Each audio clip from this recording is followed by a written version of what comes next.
নমস্কার বন্ধুরা, কেমন আছেন সবাই? আশা করি ভালো আছেন। আমাদের এসআইএস ফ্যামিলি কিচেনের তরফ থেকে স্বাগত জানিয়ে আজকে আমি চিড়ে দিয়ে আপনাদের সাথে একটা রেসিপি শেয়ার করছি। আজকে আমি বানিয়েছি চিড়ের কাটলেট। ঘরে থাকা কয়েকটা উপকরণ দিয়ে চিড়ের কাটলেটটা বানিয়েছি। এখানে 1 কাপ চিড়ে নিয়েছি, চিড়েটাকে ভালো করে ধুয়ে নিয়ে আসছি। চিড়েটাকে কয়েকবার জল পাল্টে ধুয়ে নেওয়ার পর 5 মিনিটের জন্য এইভাবে রেখে দিচ্ছি। 5 মিনিট বাদে এখানে দিয়ে দিলাম কিছুটা ধনেপাতা, দিলাম 5-6টা কাঁচা লঙ্কা কুচোনো, দিলাম একটা বড় সাইজের পেঁয়াজ কুচোনো, এখানে দিয়ে দিলাম লঙ্কার গুঁড়ো, আপনারা চাইলে চিলি ফ্লেক্সও দিতে পারেন।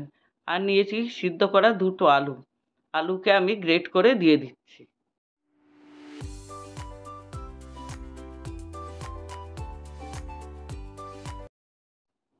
আলুটাকে গ্রেট করে নেওয়ার পর এখানে দিয়ে দিলাম পরিমাণ মতো নুন, দিয়ে দিলাম একটা ম্যাগি মশলা। আপনাদের কাছে ম্যাগি মশলা থাকলে দেবেন, নাহলে জিরে ধনে মশলা যা হোক দিয়ে দেবেন। এবার আমি ভালো করে মাখিয়ে নিচ্ছি। বন্ধুরা, ভিডিওটা স্কিপ না করে পুরোটা দেখবেন, ভালো লাগলে একটা লাইক করবেন, কমেন্ট করবেন। আর যারা এখনও আমাদের চ্যানেলটা সাবস্ক্রাইব করেননি তারা সাবস্ক্রাইব করে আমাদের পাশে থাকবেন। এখানে আমি 1 চামচ দিয়ে দিলাম আমচুর পাউডার, আর একটু টেস্ট বাড়ানোর জন্য। আপনাদের কাছে থাকলে দেবেন, নাহলে একটু লেবুর রস দিয়ে দেবেন।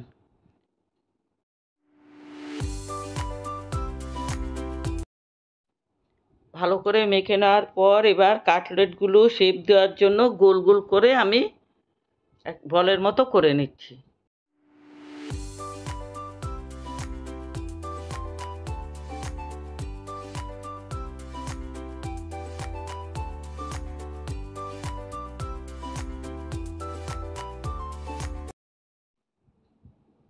এবার আমি কাটলেটের শেপগুলো দিয়ে দিচ্ছি।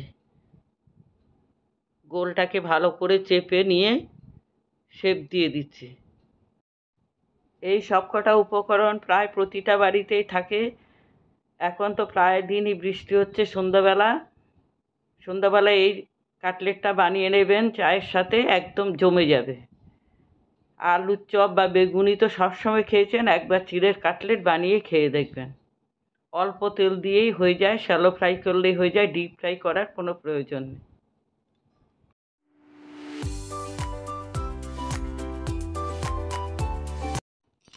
কাটলেটগুলো সবকটা শেপ দেওয়া হয়ে গেল। আমি এবার নিয়ে আসলাম ভাজার জন্য। একটা ফ্রাই প্যানে অল্প তেল দিয়ে তেলটাকে হালকা গরম করে নিয়ে এবার কাটলেটগুলো আমি ভেজে নিচ্ছি। কাটলেটগুলোকে লো ফ্লেমে অনেকটা সময় লাগিয়ে ভাজতে হবে।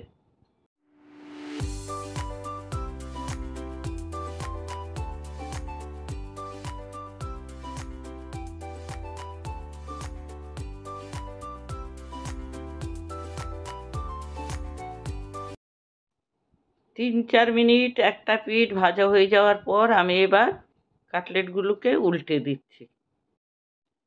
আলুর চপ বেগুনির থেকেও খেতে ভালো লাগে আর মুচমুচে হয়। আপনারা একবার বানিয়ে খেয়ে দেখবেন, তারপরে আমাকে কমেন্ট করবেন।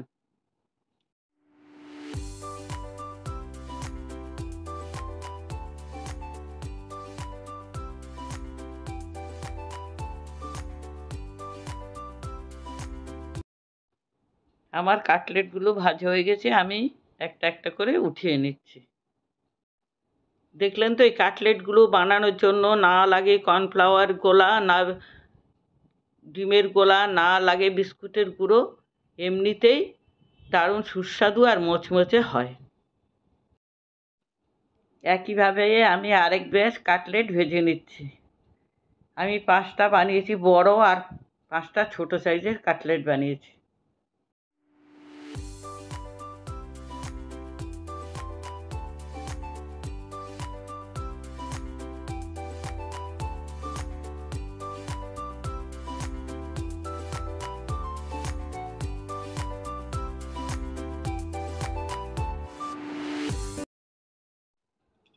আমার আরেক ব্যাচ কাটলেটও ভাজা হয়ে গেছে, আমি এবার উঠিয়ে নিচ্ছি।